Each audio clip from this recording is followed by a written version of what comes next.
मी राखी सोनोने स्वागत करते तुमचं भगवद्गीतेच्या अध्याय 12व्यामध्ये भक्ती योग. श्रीकृष्णांची प्रेममयी सेवा. अर्जुन उवाच एव सतत युक्ता ये भक्ता त्वा पर्यपासते मन ये चाप्य रक्षम व्यक्त रे तेषा के योग वित्तमा. अर्जुनाने पृच्छा केली, जे तुमच्या भक्तीमध्ये योग्य रीतीने सदैव संलग्न झालेले आहेत आणि जे अव्यक्त निर्विशेष ब्रह्माची उपासना करतात त्यापैकी कोणाला अधिक परिपूर्ण मानण्यात येते. श्रीकृष्णांनी आतापर्यंत साकार, निराकार आणि विश्वरूपाचे तसेच सर्व प्रकारच्या भक्तांचे आणि योगीजनांचे विवरण केले आहे. सामान्यतः योग्यांचे दोन प्रकारे वर्गीकरण करता येते.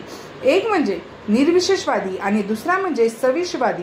साकारवादी भक्त संपूर्ण शक्तीने स्वतःला भगवत सेवेमध्ये संलग्न करतो.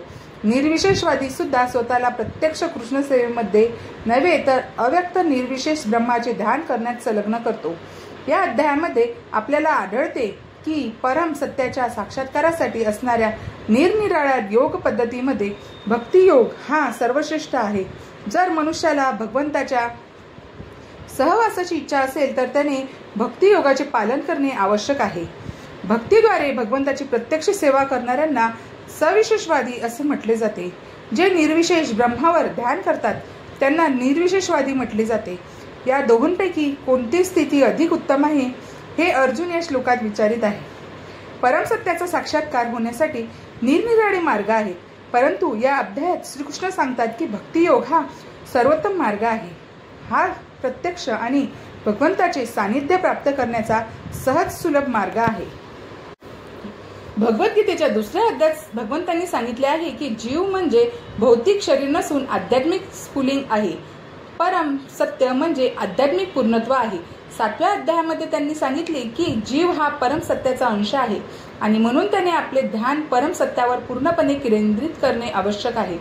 नंतर पुन्हा 8व्या अध्यायामध्ये सांगण्यात आले आहे की देहत्याग करतेवेळी जो कोणी कृष्ण चिंतन करतो त्याला तात्काळ आध्यात्मिक जगताची कृष्णलोकाची प्राप्ती होते. आणि 6व्या अध्यायाच्या शेवटी भगवंतांनी स्पष्टपणे सांगितले आहे की सर्व योग्यांमध्ये जो सदैव आपल्या हृदयांमध्ये कृष्ण स्मरण करतो तो परमसिद्ध योगी होय.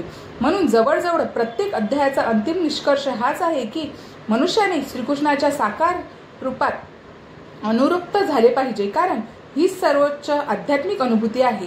तरीही असे लोक आहेत जी कृष्णाच्या साकार रूपावर अनुरक्त नाहीत.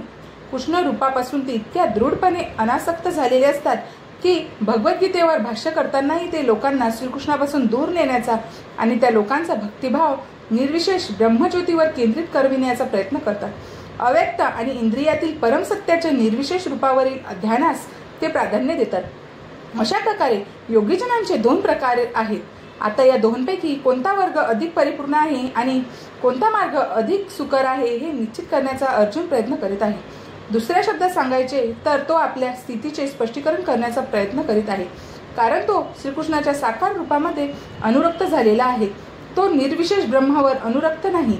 आपली स्थिती सुरक्षित आहे अथवा नाही हे जगण्याची त्याला इच्छा आहे. प्राकृत जगतात असे अथवा भगवंताच्या आध्यात्मिक जगतात असे निर्विशेष ब्रह्माचे ध्यान करणे अतिशय क्लेशदायक असते. वस्तुतः मनुष्याला परमसत्याच्या निर्विशेष ब्रह्मज्योतीची परिपूर्ण अनुभूती होऊ शकत नाही. म्हणून अर्जुनाला म्हणायचे आहे की अशा कालप्यव्ययाला काय उपयोग आहे. 11व्या अध्यायामध्ये अर्जुनाला अनुभव आला की श्रीकृष्णाच्या साकार रूपामध्ये अनुरक्त होणे ही सर्वोत्तम गोष्ट आहे, कारण त्यामुळे तो इतर सर्व रूपे जाणू शकत होता आणि त्याच वेळी त्याच्या श्रीकृष्णावरील प्रेमात कोणत्याही प्रकारचा व्यत्यय येत नव्हता. अर्जुनाने या श्लोकात श्रीकृष्णांना विचारलेल्या प्रश्नांमुळे परमसत्याचा निराकार आणि साकार रूपातील भेद स्पष्ट होईल. श्री भगवान उवाच मय्यावेष्टो मनो ये मां नित्ययुक्ता उपासते श्रद्धया परोपेतास्ते मे युक्तमात्मताय. श्री भगवान म्हणाले, जे आपले मन माझ्या साकार रूपात स्थित करतात आणि दृढ दिव्य श्रद्धेने माझी सतत उपासना करण्यामध्ये संलग्न झालेले असतात ते माझ्या मते सर्वोत्तम आहे. अर्जुनाच्या प्रश्नाला उत्तर देत श्रीकृष्ण स्पष्टपणे सांगतात की जो माझ्या साकार रूपावर आपले मन केंद्रित करतो आणि श्रद्धा व भक्तिभावाने मला भजतो तोच योग्यामधील परमसिद्ध पुरुष होय. अशा कृष्णभावनाभावित व्यक्तीच्या कोणत्याही क्रिया भौतिक नसतात, कारण तो सर्व काही श्रीकृष्णाप्रित्यर्थ करीत असतो. शुद्ध भक्त निरंतर सेवेमध्ये संलग्न असतो. कधी तो जप करीत असतो, कधी कृष्णकथेचे वाचन किंवा श्रवण करीत असतो, कधी तो प्रसाद तयार करतो अथवा श्रीकृष्णांसाठी काही खरेदी करण्यासाठी तो बाजारात जातो, कधी मंदिर मार्जन करतो अथवा भोजन पात्र स्वच्छ करतो. तो जे काही करतो ते सर्व भगवंत प्रित्यर्थच असते व अशा रीतीने एक क्षणही वाया घालवित नाही. असे कर्म म्हणजेच समाधिस्थ कर्म होय.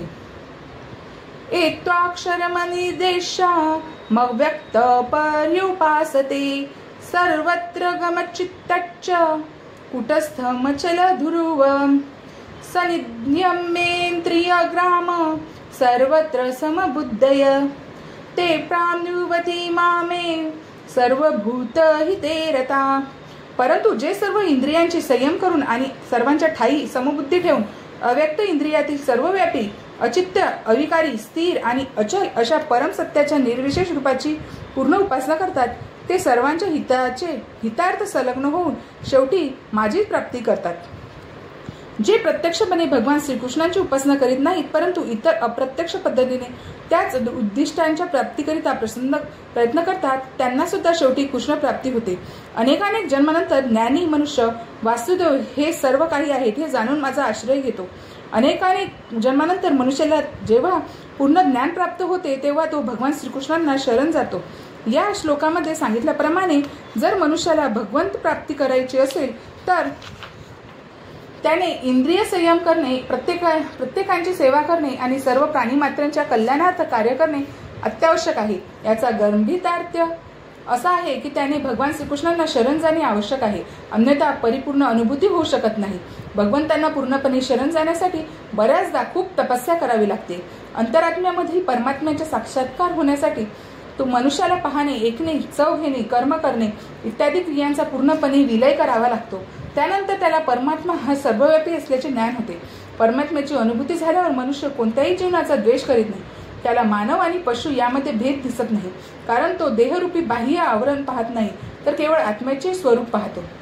परंतु सामान्य मनुष्यासाठी निर्विशेष रूपाच्या साक्षात्काराची ही पद्धत अतिशय कठीण आहे. क्लेशोधिकतस्तेषाम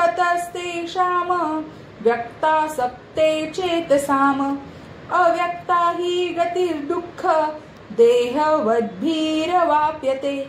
ज्यांचे मन परम सत्याच्या अव्यक्त निर्विशेष रूपामध्ये आसक्त झालेले आहे त्यांना प्रगती करणे अतिशय क्लेशदायक आहे. त्या मार्गात प्रगती करणे हे देहधारी जीवनांसाठी नेहमीच अतिशय दुष्कर असते. एतु सर्वाणि कर्माणि मयि संन्यस्य मत्परा अनन्येनैव योगेन माध्यायन्त उपासते तेषामहं समुद्धर्ता मृत्यु संसार सागरात भवामि न चिरात् पार्थ मय्यावेशित चेतसाम. परंतु जे माझे पूजन करतात ते आपले सर्व कर्मे मला अर्पण करतात आणि अनन्य भावाने भक्ती करीत माझी उपासना करतात. माझ्या ठाई मन स्थिर करून भक्तीमध्ये संलग्न होतात व माझेच ध्यान करीत असतात. हे पार्था, मी त्यांच्या जन्म मृत्यूरूपी संसार सागरातून त्वरित उद्धार करतो. या ठिकाणी स्पष्टपणे म्हटले आहे की भक्त हे फार भाग्यवान आहेत, कारण भगवंत त्यांचा संसार सागरातून त्वरित उद्धार करतात. शुद्ध भक्तीमुळे मनुष्याला साक्षात्कार होतो की भगवंत हे महान आहेत आणि जीव त्यांच्या अधीन आहे. भगवंताची सेवा करणे हे जीवाचे कर्तव्य आहे आणि जर त्याने हे कर्तव्य निभावले नाही तर त्याला मायेची सेवा करावी लागते. पूर्वी सांगितल्याप्रमाणे केवळ भक्तीद्वारेच भगवंतांना जाणणे शक्य आहे. म्हणून मनुष्याने अनन्य भक्ती केली पाहिजे. श्रीकृष्णांची प्राप्ती करण्याकरिता त्याने आपले मन पूर्णपणे श्रीकृष्णांच्या ठाई स्थित केले पाहिजे. मनुष्याने केवळ श्रीकृष्ण प्रित्यर्थच कर्म केले पाहिजे. तो कोणत्या प्रकारचे कर्म करीत आहे हे महत्त्वपूर्ण नाही, तर ते कर्म केवळ श्रीकृष्ण प्रित्यर्थ करणे महत्त्वाचे आहे. हाच भक्तीचा आदर्श आहे. भक्ताला भगवंतांना संतुष्ट करण्यावाचून इतर काहीही प्राप्त करण्याची इच्छा नसते. श्रीकृष्णांना संतुष्ट करणे हेच त्याच्या जीवनाचे ध्येय असते. आणि ज्याप्रमाणे कुरुक्षेत्राच्या युद्धात अर्जुनाने सर्व काही त्याग केले त्याप्रमाणे श्रीकृष्णाच्या संतुष्टीकरिता भक्त कशाचाही त्याग करू शकतो. ही पद्धती अत्यंत सुगम आहे. मनुष्य आपल्या व्यवसायामध्ये पूर्णपणे लक्ष देऊ शकतो आणि त्याच वेळी हरे कृष्ण कृष्ण कृष्ण हरे हरे, हरे राम राम राम हरे हरे या महामंत्राचा जपही करू शकतो. अशा दिव्य कीर्तनाने भक्त भगवंताकडे आकृष्ट होतो. भगवंत या ठिकाणी वचन देतात की याप्रमाणे भक्तीमध्ये संलग्न झालेल्या शुद्ध भक्ताचा भगवंत विनाविलंब संसार सागरातून उद्धार करतात. ज्यांनी योगाभ्यासात उन्नती केली आहे ते योग सामर्थ्याद्वारे आपले स्वेच्छेनुसार हव्या त्या ग्रहलोकामध्ये आत्म्याला नेऊ शकतात आणि इतर योगीजन अशा संधीचा विविध प्रकारे लाभ घेतात. परंतु भक्ताबद्दल सांगायचे तर या श्लोकामध्ये स्पष्ट म्हटल्याप्रमाणे भगवंत स्वतः भक्ताचा उद्धार करतात आणि आध्यात्मिक जगतात प्रवेश करण्यासाठी उन्नत होण्याची भक्ताला प्रतीक्षा करावी लागत नाही. वराह पुराणात पुढील श्लोक आढळतो. नयामि परम स्थानम चिरादिगंती विना करुड स्कंध मारोप्य यतेच्छ मणिवारित यावे साधन संपत्ती पुरुषार्थ संतुष्टये तया विना तदाप्तोंती नरो नारायणाश्रय. या श्लोकाचे तात्पर्य की मनुष्याने सकाम कर्माच्या विविध मार्गी किंवा तार्किक ज्ञानप्राप्तीच्या मागे लागू नये. भगवत भक्तीमध्ये निमग्न असणाऱ्या भक्ताला इतर योगमार्गापासून तर्कवाद, कर्मकांड, दान, यत्न इत्यादीपासून प्राप्त होणारे लाभ आपोआपच प्राप्त होतात. भक्ती योगाचा हा विशेष अनुग्रह आहे. हरे कृष्ण कृष्ण कृष्ण हरे हरे, हरे राम राम राम हरे हरे या पवित्र हरिनामाचा केवळ जप केल्याने भगवत भक्तीला परम लक्ष्याची प्राप्ती सुखाने आणि सहजपणे होते. परंतु याच परम लक्ष्याची प्राप्ती इतर कोणत्याही धार्मिक विधीने होऊ शकत नाही. भगवद्गीतेचा निष्कर्ष 18व्या अध्यायामध्ये सांगण्यात आला आहे. सर्व धर्मान परित्यज्य मामेक शरण व्रज अहत्वा सर्व पापेभ्यो मोक्षयिभ्याशी माचुष. आत्मा साक्षात्काराच्या इतर सर्व मार्गाचा मनुष्याने त्याग केला पाहिजे आणि केवळ कृष्ण भावनाभावी भक्तिमार्ग योगाचे आचरण केले पाहिजे. यामुळे त्याला जीवनाच्या परमोच्च संसिद्धीची प्राप्ती होते. त्याने गती जीवनातील पापकर्माचा विचार करण्याचीही आवश्यकता नाही, कारण भगवंत स्वतः त्याची पूर्ण जबाबदारी घेतात. म्हणून स्वतःहून आध्यात्मिक साक्षात्काराद्वारे स्वतःचा उद्धार करण्याचा निष्फळ प्रयत्न करू नये. प्रत्येकाने सर्वशक्तिमान भगवान श्रीकृष्णाचा आश्रय घेतला पाहिजे. यामध्ये जीवनाची परम सिद्धी आहे. मैव मनाधस्व मयि बुद्धी निवेशय निवसिष्यसि मैव अत ऊर्जन संशय. माझ्यावर तुझे मन स्थिर कर आणि आपली बुद्धी माझ्या ठायी युक्त कर. अशा रीतीने तू निसंदेह सदैव माझ्यामध्येच वास करशील.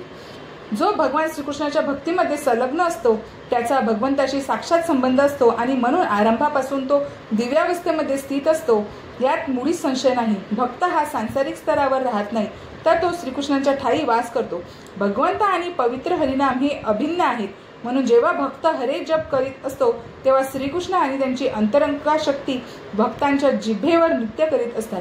जेव्हा तो श्रीकृष्णांचा भोग अर्पण करतो तेव्हा श्रीकृष्ण प्रत्यक्ष ते खाद्यपदार्थ ग्रहण करतात आणि हा कृष्ण प्रसाद खाऊन भक्त कृष्णमय होतो.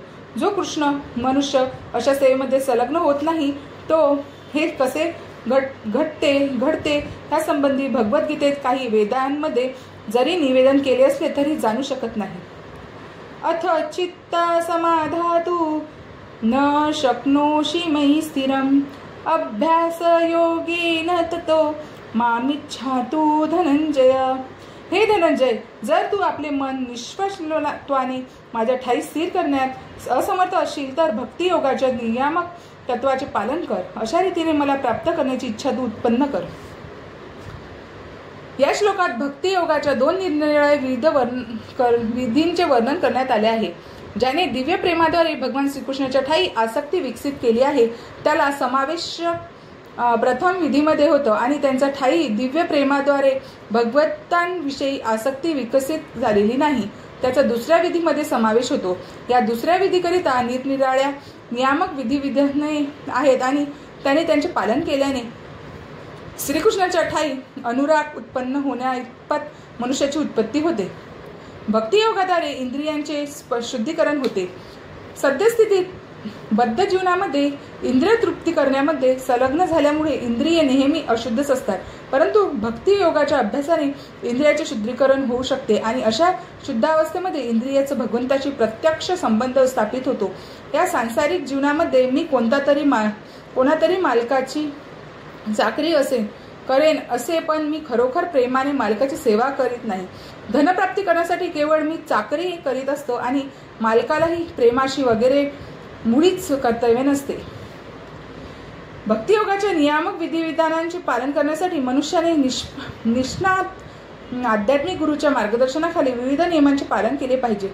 उदाहरणार्थ, प्रांतकाळी लवकर उठून स्नान करणे, अर्चा विग्रहाला फुले निवेचून अर्पण करणे, अर्चा विग्रहासाठी भोग तयार करणे, प्रसाद ग्रहण करणे इत्यादी.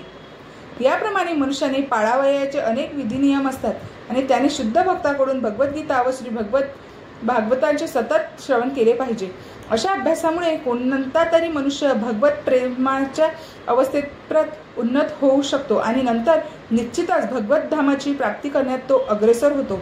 विधिविधानानुसार आणि आध्यात्मिक गुरूंच्या मार्गदर्शनाने केलेल्या या भक्तियोगाच्या अभ्यासाने निश्चितपणे भगवत प्रेमाच्या स्तराप्रत उन्नती होते. अभ्यासेऽप्य समर्थोऽसि मत्कर्म परमो भव मदर्थमपि कर्णानि कुर्वन् सिद्धिमवाप्स्यसि. जर भक्तियोगाच्या विधिविधानांचे पालन करण्यात असमर्थ असशील तर केवळ माझ्याकरिता कर्म कर, कारण माझ्याकरिता कर्म केल्याने तुला पूर्ण सिद्धी प्राप्त होईल. आध्यात्मिक गुरूंच्या मार्गदर्शनानुसार जे भक्तियोगाच्या विधिनियमांचे पालन करू शकत नाही तो सुद्धा भगवत प्राप्ती प्रित्यर्थ कर्म करून पूर्णावस्थेत उन्नत होऊ शकतो. ते हे कर्म कशा प्रकारे करावे याचे विवरण पूर्वीच 11व्या अध्यायाच्या 55व्या श्लोकामध्ये करण्यात आले आहे. अथेतदप्यशक्तोऽसि कर्तुमध्योगमाश्रित सर्व कर्म फलत्याग ततः कुरु यतात्मवान.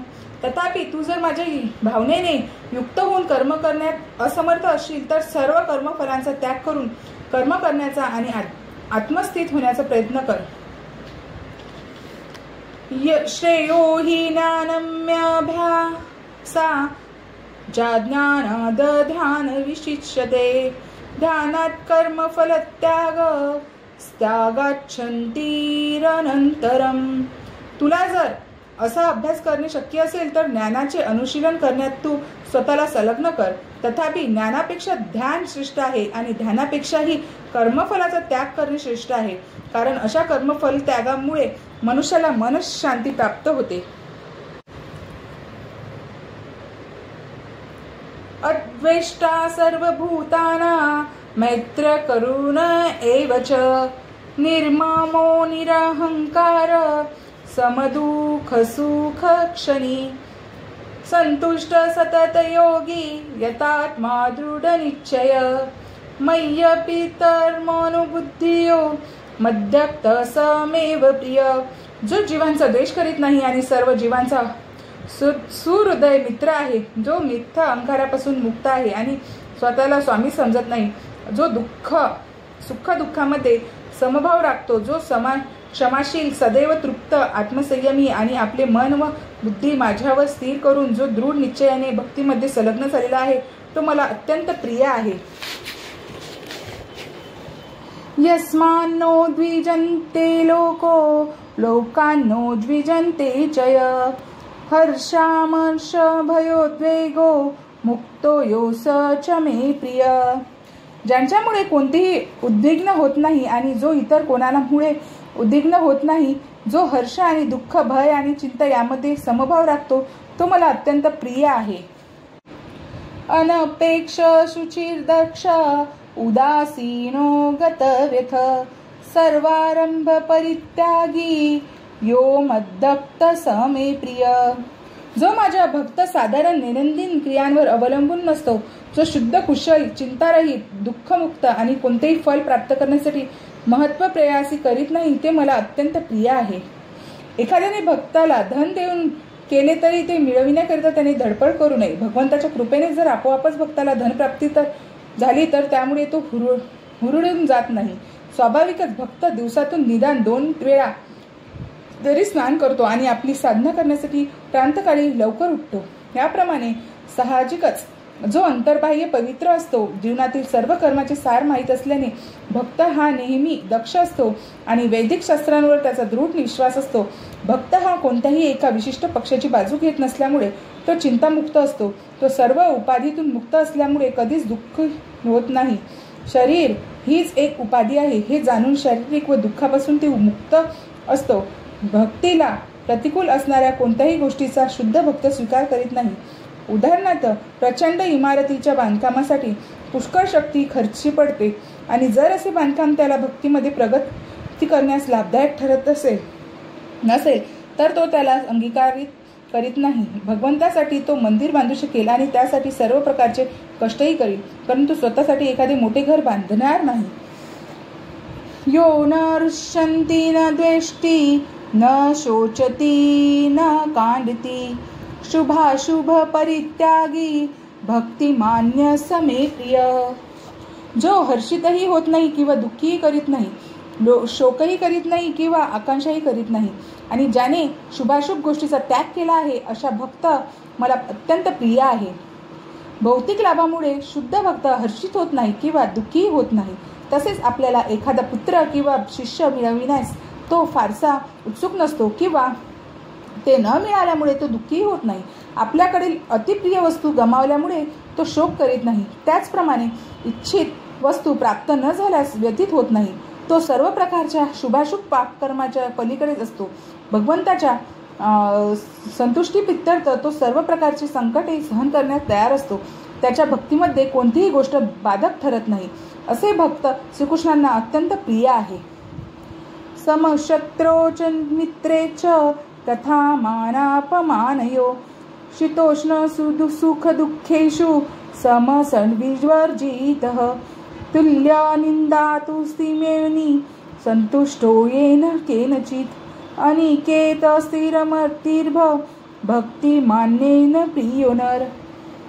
जो मनुष्य शत्रू आणि मित्र यांच्या ठिकाणी समान असतो, जो मान अपमान शीत उष्ण दुःख सुख दुःख स्तुती निंदा यामध्ये समभाव राखतो, जो कुसंगापासून नेहमी मुक्त असतो, सदैव शांत आणि जे काही मिळेल त्यात संतुष्ट असतो, जो घरादाराची काळजी करीत नाही, ज्ञानामध्ये स्थित आहे आणि भक्तीमध्ये संलग्न झालेला आहे, तो मला अत्यंत प्रिय आहे. भक्त सदैव कुसंगापासून मुक्त असतो. मनुष्याची कधी कधी स्तुती केली जाते किंवा निंदा केली जाते. मानव समाजाचा हा स्वभावच आहे. भक्त हा नेहमी लौकिक स्तुती निंदा सुख दुःख इत्यादीच्या पलीकडे असतो.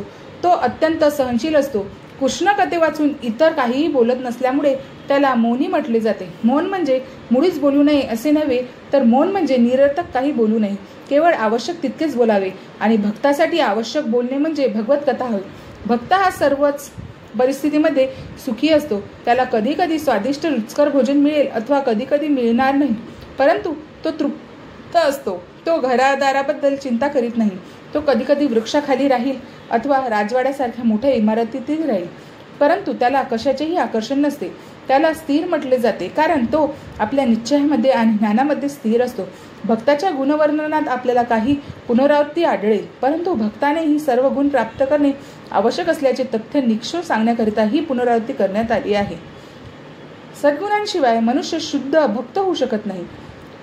हरा भक्तस्य कृतो महत् गुणा, अर्थात जो भक्त नाही त्याच्याकडे सद्गुण असूच शकत नाहीत. भक्त म्हणून ओळखले जाण्याची इच्छा ज्यांची इच्छा आहे त्याने सद्गुण विकसित केले पाहिजे. हे सद्गुण प्राप्त करण्यासाठी त्याला विशिष्ट बाह्य प्रयास करणे आवश्यक आहे. कृष्ण भावनेमध्ये आणि भक्तीमध्ये संलग्न झाल्याने असे गुण आपोआपच विकसित होण्यास मदत होते. एतु धर्मामृतमिद यथोक्त पूर्यपासते श्रद्धाधाना परत्माना भक्तास्तेतीव मे प्रिया. जे या अविनाशी भक्तिमार्गाचे अनुकरण करतात आणि मला परम लक्ष मानून श्रद्धेने पूर्ण त्याला संलग्न होतात ते मला अत्यधिक प्रिय आहे. या अध्यायामध्ये दुसऱ्या श्लोकापासून मर्यावेश्य मनो या माम ते शेवटच्या श्लोकापर्यंत ये तू धर्मामृत इदम.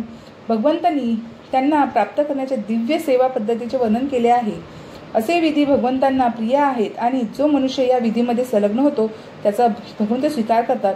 अर्जुनाने प्रश्न विचारला होता की यापैकी श्रेष्ठ कोण, निर्विशेष ब्रह्माच्या मार्गामध्ये संलग्न झालेली की भगवंताच्या प्रत्यक्ष सेवेमध्ये संलग्न झालेला.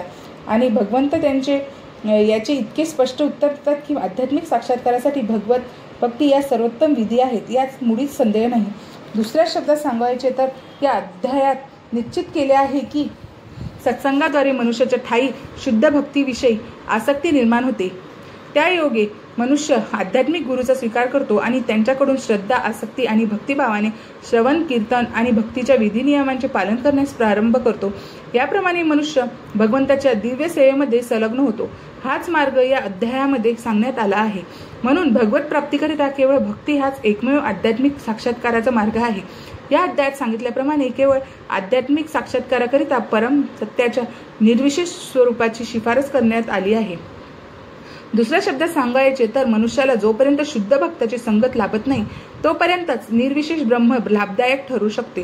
निर्विशेष ब्रह्माची प्राप्ती करण्याकरिता मनुष्य फलाशाविरहित कर्म करतो आणि चेतन तत्व आणि पदार्थांचे आकलन करण्याकरिता ज्ञानाचे अनुशीलन व ध्यान करतो. जोपर्यंत मनुष्याला शुद्ध भक्ताचा संग लाभत नाही तोपर्यंत हे आवश्यक आहे. सुदैवाने मनुष्यामध्ये कृष्ण भावनेत संलग्न होण्याची इच्छा विकसित झाली तर त्याला आध्यात्मिक साक्षात्काराकरिता क्रमिक पद्धतीचे अवलंबन करण्याची आवश्यकता नाही. भगवद्गीतेतील मधल्या 6 अध्यायांमध्ये वर्णन केल्याप्रमाणे भक्ती ही अधिक अनुकूल आहे. मनुष्याने प्राणधारणाकरिता भौतिक पदार्थांची चिंता करण्याची आवश्यकता नाही, कारण भगवत कृपेने सर्व गोष्टी आपोआपच घडून येतात. या प्रकारे भगवद्गीतेच्या भक्तियोग या 12व्या अध्यायातील भक्ती वेदांश भाष्य संपन्न.